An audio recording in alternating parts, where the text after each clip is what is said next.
Amen. Well, how much fuel have you got in your car at the moment?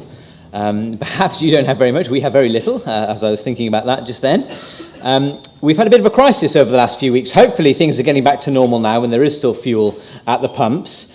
But something that we normally take for granted, the sort of ordinary running of the country with fuel, petrol and diesel and so on, has been called into question. We've seen huge queues at petrol stations across the country, even in this area of the world, even in Swindon. Perhaps that's been your experience. Perhaps you've been caught in a queue needing to get petrol. We've seen people, reports of people, perhaps queuing for hours to get petrol, sometimes just putting 10, 15 pounds worth of fuel into their car just to sort of top themselves up. Other people on the news filling cans and putting them in their boot just to sort of make sure they have lots of fuel. I saw one person with, I think it must have been like a bin liner with fuel in, petrol in. Obviously, it was leaking out, not such a good idea. Now, some of that was foolish, very foolish, but some of it was more than just foolish. It was selfish. It was wrong of people. People panicked. There was talk of a shortage, and people panicked and did probably irrational things. Perhaps people who acted out of character, we might say, that perhaps they're normally reasonable, mature people, sensible people, and yet they've sort of done crazy things. They've acted in strange ways. They've panicked. Now, in Lamentations 4, it's much more serious than a fuel crisis, but we see something of that in this chapter. People who would normally be perhaps rational, responsible, good people, ordinary people, and yet they're doing extraordinary things. Terrible things given certain circumstances in the country. And in this tricky passage in Lamentations 4, we're going to see three things, three truths. The first is, everyone is guilty. Everyone is guilty. Now, one of the unique things about this chapter, one of the particular contributions of Lamentations 4 to the whole of the book of Lamentations, is the reference to all the various different people in society. A number of different groups of people are mentioned. So look at verse 1. It says, how the gold has become dim, how changed the fine gold. The stones of the sanctuary are scattered at the head of every street. Now, we might immediately think that talk of the sanctuary and the gold and the stones, perhaps this is talking about the temple, because we know the context here is, this is Jerusalem, 587, 586 BC, and the Babylonians come in and they ransack the place, they take off the things from the temple, and we might be thinking, well, verse 1, perhaps that's describing the temple being destroyed. But verse 2 says, the precious sons of Zion, valuable as fine gold, how they are regarded as clay pots, the work of the hands of the potter. It's likely that the reference here in verses 1 and 2, this sort of gold, fine gold, are the young men of the country. That's what verse 2 seems to be indicating. The sons of Zion, the young men, who are perhaps in their prime, perhaps they've been educated people, they're the strong young men, perhaps the future leaders in society, and they're not valuable anymore. They've become, verse 2 says, like the works of the hand of the potter, clay, disposable, cheap material, thrown away. The young men in society have become worthless. Or verse 3 and 4, the young women of society, it says, the daughter of my people, are not willing and not able even to feed their young children. It says, even the jackals present their breasts to nurse their young, but the daughter of my people is cruel, like ostriches in the wilderness. The tongue of the infant clings to the roof of its mouth for thirst. The young children ask for bread, but no one breaks it for them. It seems here that even the young mums are either unwilling or unable to feed their children, to care for their children. The reference to the ostrich in verse 3, they would abandon their young in the wilderness. And Jeremiah is saying the young mums are like that. They're just abandoning their children. Worse even than the jackals. The jackals do that. They care for their infants. And so Jeremiah says in verse 4, they're thirsty, they're hungry. Now, just before this, in Isaiah's day, there was a king called King Hezekiah. And King Hezekiah made sure that there was always water for Jerusalem. He made sure there was a big tunnel. And they brought water from outside of Jerusalem into Jerusalem. So it was unlikely in these days that Jerusalem would have been without water. There probably was water, but perhaps there was a water shortage. There wasn't quite enough of it, and people were being selfish with it. They were keeping it for themselves, even mums not willing to care for those who were young in their care. And verse 4 says, there is bread, the children ask for bread, but no one breaks it for them. They're not willing even to provide food for their young ones. And in fact, it gets even worse in verse 10. Perhaps one of the most shocking verses of the whole of Lamentations.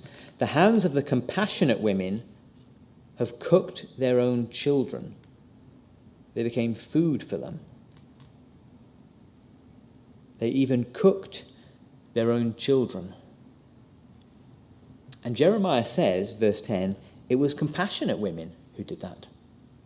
It wasn't the super bad people in society. It was the compassionate, kind, loving, nurturing women who were driven to such extremes that they would do this unspeakable thing.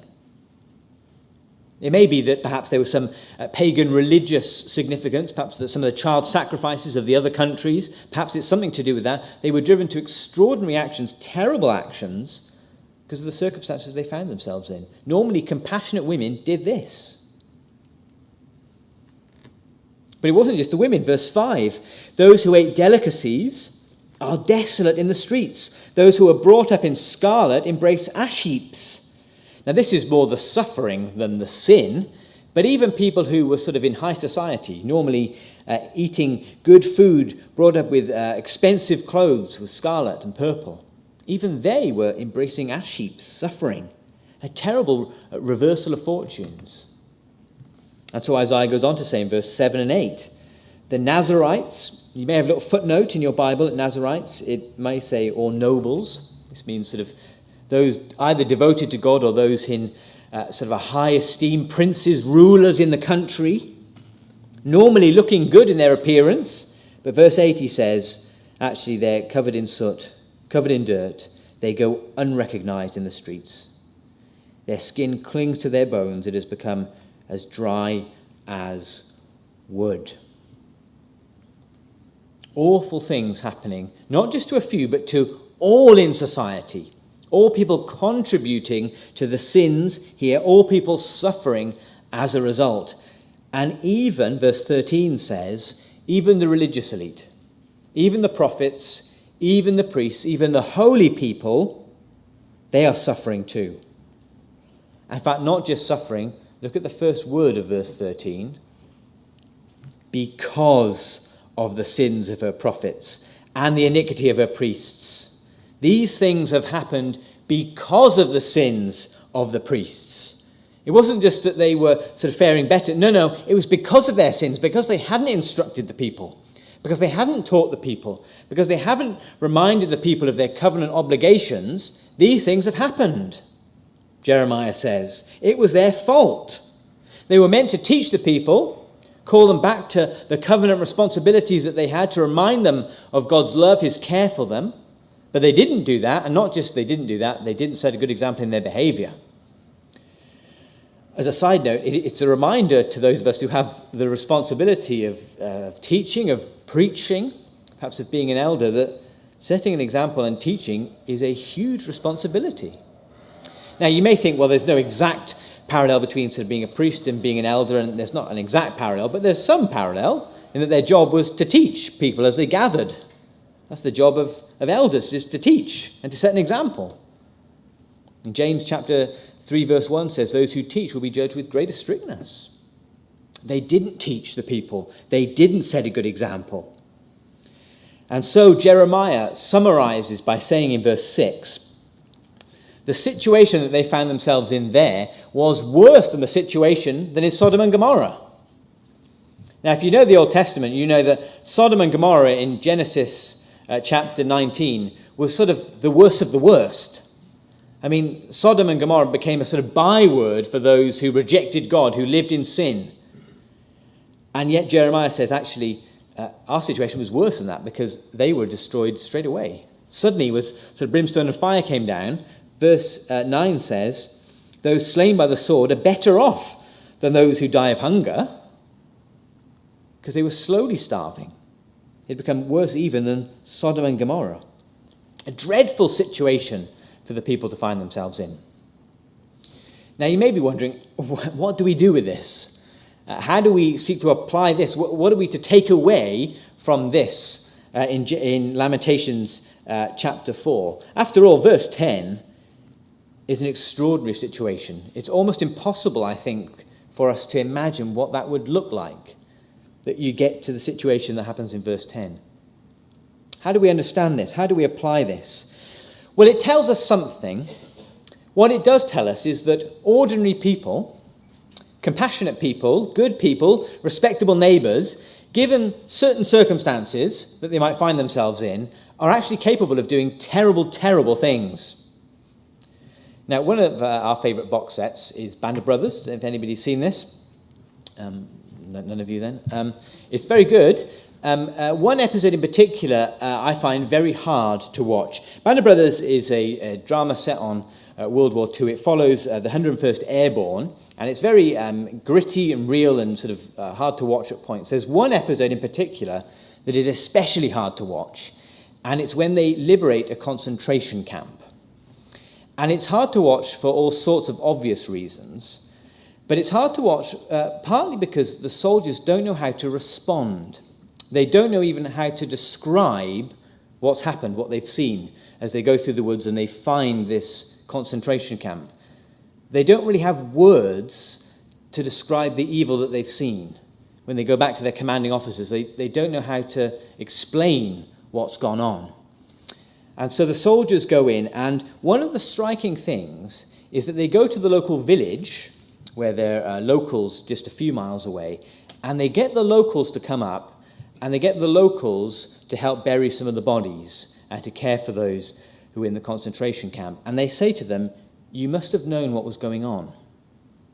You must have known what was happening in this place just a few miles from your house.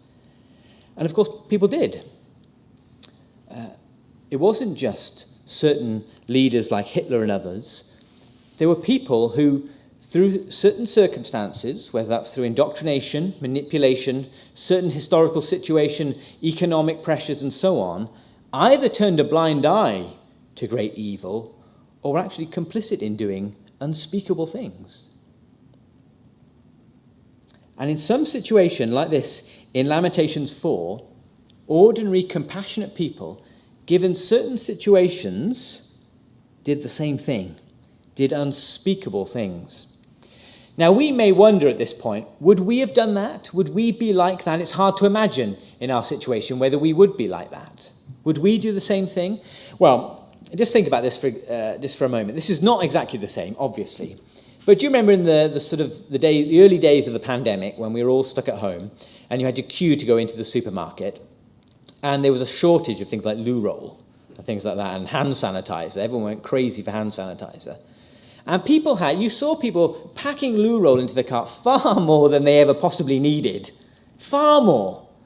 But people were being selfish with it. They were panicking, being selfish with that. People were stealing things from shops where we were living. There were thefts from shops. There were people being civilly disobedient, people even spitting and coughing in police officers' faces. Do you remember that? Stories of that happening? Ordinary people who are sort of normally good people, but doing terrible things given certain circumstances. Or think about the fuel crisis. Obviously not comparable exactly to Lamentations 4. But still, panic sets in and people act irrationally, it seems. Sinfully, perhaps. Just think, for example, if the fuel crisis was still going on now, perhaps there was still no petrol. And perhaps your car had literally no fuel in it whatsoever and it was stuck on the drive and you couldn't drive it. Or perhaps you ran out of fuel just down the road and you had to abandon it. Imagine that there was really very, very little fuel in the country, that you couldn't drive to work, you couldn't get out and about. Perhaps some of the shops that you shop in obviously then had food shortages because they hadn't had deliveries, and there really was actually a shortage of basic stuff. And so therefore they had to sort of ration out what you could eat. You couldn't just go and take whatever you wanted. You had to have a certain amount. And perhaps it got so bad that people then had the electricity turned off for a little bit during the daytime, or you couldn't have your heating on for as much as you wanted in the evening. It wouldn't take much of a fuel crisis for things to get quite scary. And perhaps you would start to think, well, maybe I won't go out on a Sunday evening out into Old Town to go to church, because I don't know if the streetlights will be on. I don't know what the situation will be. It doesn't take much for us to imagine a situation where we run out of basic stuff and actually things turn quite ugly, that panic sets in. Now, you all look like nice people, most of you, but I think we have to be honest with ourselves. I think if we got to a situation like that, where there was a real worry, a real panic, I think we have to wonder, how kind would we be? How loving would we be? Would we be capable of doing terrible things? You see, the stuff that happens in Lamentations 4 is a sort of full fruit, but perhaps there is a seed of that in our hearts. That given certain circumstances going on in the country or in our lives, we may see that germinate in fruit. Lamentations 4 says everyone is guilty, all the different parts of society. Some people sin more, some people suffer more, but they're all in it together. Even the compassionate women ate their children. Everyone is guilty. Now, it's not such good news so far. We will get to good news, so stick with us. Everyone is guilty. It gets worse, though. Everyone faces judgment. It gets even heavier. Because as we've seen quite a few times in Lamentations, if you haven't been with us for a few weeks, we've seen not just the sin of the people, but that God actually stands against that. He opposes the sin of his people, and he stands against them in judgment. He's angry at sin, and we can see that here. Verse 11, the Lord has fulfilled his fury. He has poured out his fierce anger. God opposes all that is wrong. It's not just there's a sort of impersonal cause and effect, a sort of karma, you do bad in society and bad stuff will happen to you. It's not like that. Jeremiah says, no, God himself is offended by that sin and he stands against people who sin. He sort of feels that, as it were, towards his people who have rejected him. God is personally handing over his people to their sins. You see, that's verse 11. Lord has fulfilled his fury, he's poured out his anger. The context here is, of course, he's given his people over to their sins. God's anger being poured out is, in the context here, him giving them over to their sins, giving them over to their sinful desires, allowing the full extent of that to happen. And these enemies, the Babylonians, to come in. It's the same sense of Romans chapter 1, where it says God is pouring out his wrath in the present tense and handing people over to their sins. There is a future sense on that final day, as we'll think about in a moment. But here the sense is God is showing his wrath, his anger against sin in the mess of society, in handing people over to their sinful desires, allowing them to have those desires, allowing them to see the fruit of what they've done. Look at verse 16. The face of the Lord scattered them. He no longer regards them. He no longer regards them. The face of God was against his people. It's a horrible thought, a horrible expression, that God's face would scatter his people, would be against his people. One of the famous blessings that we have in the Bible that we often end our services on is God blessing his people from number 6, where it's the Lord's face shine upon you. The scriptures are full of that. God's face, his blessing, his kindness being on his people, his love being shown. And yet here, because they've rejected him, it's his face not upon them to bless them, but to curse, to bring out his anger, his wrath. There's nothing worse, by definition, than having God's face being against you. It's a horrible thought that the Lord's face would be against you. Now, all of this is in the lens, in sort of the focus is on God's people, Judah. But it's not just one nation that God is angry with. Did you notice the end of the chapter? Verses 21 and 22, the reference to Edom, you who dwell in the land of Uz, and the reference again at the end of verse 22, O daughter of Edom, he will uncover your sins. The language in verse 21 is the cup will pass to them. They will drink from the cup of God's wrath. They too will face judgment. It's not that God has got it particularly in for his people here. No, he's a holy God All people, everyone, will face his judgment seat. All have sinned. He doesn't show favoritism to one group of people or to another, whether it's his people or another people. All stand guilty before him. Now, I think one of the most shocking scandals of the last 10 years was the Jimmy Savile abuse scandal. Now, you may remember this, I'm sure. Jimmy Savile died in 2011, and in his lifetime, Jimmy Savile was praised and admired and lauded in society for his charity work, and people loved him. But about a year or so after he died, allegations became more and more frequent and became more public. And Jimmy Savile was one of the worst sex offenders in British history. He abused hundreds of people over a huge span of time. But he never faced the justice in his lifetime. He died a national hero in many ways. It was only after his death that the scandal broke. And so some people said, well, he escaped justice, didn't he? He escaped justice. He didn't face it in his lifetime.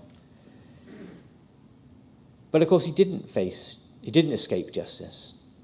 He didn't face justice in his lifetime, but look at verse 11. Verse 11 is true back then, but it is also a description of what will be the case for all human beings who have not repented of their sins and standing before God. He has poured out his fierce anger. Everyone will stand before the judgment seat of God. There'll be no escape. No matter what you've done in this life, no escape. Everyone is guilty and everyone faces judgment. Even the very worst people, even the people who think they've escaped it in this life. Well, that's lots of bad news in Lamentations 4. There is lots of bad news. But there is some hope. The chapter does end on hints of hope. And the third truth is that everyone has a way out. There is hope for us. Look at verse 22. The punishment of your iniquity is accomplished, O daughter of Zion. He will no longer send you into captivity. There's a promise at the end of the chapter. He ends this chapter on a positive note. So how do we get that? How do we get this hope? Well, the question is, what are you trusting in? That's the question that Lamentations 4 wants us to think about. What are you trusting in? Who are you trusting in? Because look at verse 17. This is Jeremiah talking. He says, still our eyes failed us, watching vainly for our help. In our watching we waited for a nation that could not save us. He goes on to say, look at verse 19. Our pursuers were swifter than the eagles of the heavens. They pursued us on the mountains and lay in wait for us in the wilderness. You see, for Jeremiah, as the Babylonians were about to attack, as God was about to judge his people, what did they hope in? Who were they trusting in? Were they trusting in God? Were they repenting? Were they coming back to God? No. Verse 17, they were hoping in a nation. They were hoping in Egypt. They thought, well, this Babylonian army is coming. Let's put our hope, our political hope in Egypt. Perhaps their soldiers, their chariots will help us. And he says, no, that failed. They put their comfort, their trust, their security in physical things, tangible things, real physical men, soldiers who would help them. But it ended in verse 20. The breath of our nostrils, the anointed of the Lord, was caught in their pits. This is the king, of whom we said, under his shadow we shall live among the nations. This is King Zedekiah, the Lord's anointed. God's king was killed in action, killed by the enemies of God's people. They were trusting in physical things to help them. It gave them no help whatsoever. It's very easy when times are hard, perhaps we're facing difficulties, to trust in the physical things, the tangible things, the very real things to give us comfort and security and hope. That's what they did here. But things like that will always disappoint us. The stock market will fall. Money will flitter away. Even bricks and mortar crumble around us at some stage. The cars, the physical possessions that we have will fail. The holidays that we live for, well, the suntan fades. even the people perhaps that we look to for ultimate security and hope and love and comfort, well, they hurt us, they let us down, they leave us. It's easy to put our hope, our security in the physical stuff of this world. Perhaps we think, well, all that's happening in the world, at least I've got this physical thing, this physical person perhaps. I'll always have that. But it doesn't last, does it? Those things are not secure. They don't last. And even if they do last us in this lifetime, what hope is it to stand before a holy, righteous God and say, well, Lord, look at the bank account that I've got. Look at all the money that I had on the day that I died. What ultimate security is that? What ultimate joy and hope does that bring us? So some people think, well, perhaps I won't put my security in physical things like they did here in soldiers and armies and so on. Perhaps I'll put it in the non-tangible things. Perhaps my good character, my good deeds, my religiosity, my attendance at a place of worship, my service, the money that I've given.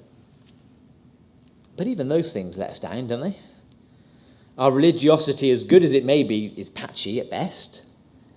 We can never give enough. We can never be kind enough, be moral enough. We know that deep down. Trusting in those things to give us security or comfort and hope, well, they're empty before God. They're empty. So how can we escape the judgment that we see? Well, the hint is in verse 20. It talks about the anointed of the Lord, the King, dying, his life ending. Now, this is written by Jeremiah, but 500 years later, there was a king, Jesus, who came, who was the Lord's anointed, the one anointed with the Spirit, sent by God. He came into the world, and he gave his life for us. He was the king who gave himself for us. And verse 20, it's under his shadow, in his presence, in Jesus' presence, that we flourish and we stand firm. How can we stand before a holy God? What is the way to escape that judgment? Well, it's for Jesus to take the judgment. We're all guilty. We all stand before God's judgment seat. Everyone will be judged. It's either we have to take the judgment or Jesus has to take it for us in him. God doesn't turn a blind eye. He doesn't sweep things under the carpet. He doesn't bury evidence. But he gave his son for us. So if we trust in the Lord's anointed, Jesus, the Son of God, the Spirit-filled Messiah, we can come back to God now. Verse 22 says, he will no longer send you into captivity. He will no longer do that. God is faithful to his covenant, and that is true for us. He will never send us away. He will never banish us. He will never exile us. Why? Because Jesus has already taken all of that. He was forsaken on the cross. He was exiled. He was put out into the cold, as it were, so that we could come back, so that we could receive the warmth of the Father's embrace. And if we look to Jesus, if we trust in him, if we look to him for comfort and joy and hope and peace, and not the things of the world, then we can be confident, verse 20, we will be in his shadow. We will be in his presence forever and dwell in safety. That's the way out to escape the judgment of God.